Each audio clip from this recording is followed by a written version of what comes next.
ದೇಶಕ್ಕೆ ಮೋದಿ ಬೇಕು, ಮಂಡ್ಯಕ್ಕೆ ಕುಮಾರಸ್ವಾಮಿ ಬೇಕು. ದೇಶ ಕಾಯೋಕ್ಕೆ ಮೋದಿ ಇದ್ದಾರೆ, ಮಂಡ್ಯ ಕಾವೇರಿ ಕಾಯೋಕ್ಕೆ ಕುಮಾರಸ್ವಾಮಿ ಇದ್ದಾರೆ. ನಮಗೆ ಇಲ್ಲಿ ಮೈತ್ರಿ BJP JDS ಅಧ್ಯಕ್ಷರಾಗಿರೋದಕ್ಕೆ ಅಂತ ಕುಮಾರಸ್ವಾಮಿ ಅವರಿಗೆ ವಿನ್ನಿಂಗ್ ಆಗುತ್ತೆ ಅಂತ ನಾವು ಹೇಳ್ತೀವಿ. ಕುಮಾರಸ್ವಾಮಿ ಬಂದರೆ ಅವರೆಲ್ಲ ತಿಳುವಳಿಕೆ ತಿಳಿದಿದ್ದಾರೆ, ದೇಶದ ಬಗ್ಗೆ ತಿಳಿದಿದ್ದಾರೆ, ರಾಜ್ಯದ ಬಗ್ಗೆ ತಿಳಿದಿದ್ದಾರೆ, ಎಲ್ಲ ಬಗ್ಗೆನೂ ತಿಳಿದಿದ್ದಾರೆ. ಅದಕ್ಕೋಸ್ಕರ ಕುಮಾರಸ್ವಾಮಿ ಬೇಕು ಅಂತ ನಾವು ಕೇಳ್ಕೊತಿದ್ದೀವಿ. ಒಂದು ಒಳ್ಳೇದಾಗಲಿ, ರಾಜ್ಯಕ್ಕೆ ಒಳ್ಳೇದಾಗಲಿ, ಈಗ ಬಡವ್ರ ಬಗ್ಗರಿಗೆ, ರೈತರುಗಳಿಗೆ, ಜನಸಾಮಾನ್ಯರಿಗೆ ಒಳ್ಳೇದಾಗಲಿ ಅಂತ ಬಯಸೋದಕ್ಕೆ ಇಷ್ಟಪಡ್ತೇವೆ. ಈ ಮಂಡ್ಯ ಜಿಲ್ಲೆಗೇ ಹೆಸರು ಕ್ರಾಂತಿ ಆಯ್ತದೆ. ಕುಮಾರಸ್ವಾಮಿ ಮಾಜಿ CM ಮುಖ್ಯಮಂತ್ರಿ ಬಂದರೆ ನಮ್ಮ ಮಂಡ್ಯ ಜಿಲ್ಲೆ ಈಗೆಲ್ಲ ಒಣಗೋಗಿದೆ, ಅವಾಗ ಹಸಿರು ತೋರಣ ಆಯ್ತದೆ. ದೇಶಕ್ಕೆ ಮೋದಿ ಬೇಕು, ಮಂಡ್ಯಕ್ಕೆ ಕುಮಾರಸ್ವಾಮಿ ಬೇಕು. ದೇಶ ಕಾಯೋಕ್ಕೆ ಮೋದಿ ಇದ್ದಾರೆ, ಮಂಡ್ಯ ಕಾವೇರಿ ಕಾಯೋಕ್ಕೆ ಕುಮಾರಸ್ವಾಮಿ ಇದ್ದಾರೆ.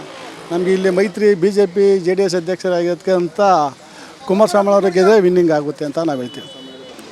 ಕುಮಾರಸ್ವಾಮಿ ಬಂದರೆ ಅವರೆಲ್ಲ ತಿಳುವಳಿಕೆ ತಿಳಿದಿದ್ದಾರೆ, ದೇಶದ ಬಗ್ಗೆ ತಿಳಿದಿದ್ದಾರೆ, ರಾಜ್ಯದ ಬಗ್ಗೆ ತಿಳಿದಿದ್ದಾರೆ, ಎಲ್ಲ ಬಗ್ಗೆನೂ ತಿಳಿದಿದ್ದಾರೆ. ಅದಕ್ಕೋಸ್ಕರ ಕುಮಾರಸ್ವಾಮಿ ಬೇಕು ಅಂತ ನಾವು ಕೇಳ್ಕೊತಿದ್ದೀವಿ. ಒಂದು ಒಳ್ಳೇದಾಗಲಿ, ರಾಜ್ಯಕ್ಕೆ ಒಳ್ಳೇದಾಗಲಿ, ಈಗ ಬಡವ್ರ ಬಗ್ಗರಿಗೆ, ರೈತರುಗಳಿಗೆ, ಜನಸಾಮಾನ್ಯರಿಗೆ ಒಳ್ಳೇದಾಗಲಿ ಅಂತ ಬಯಸೋದಕ್ಕೆ ಇಷ್ಟಪಡ್ತೇವೆ.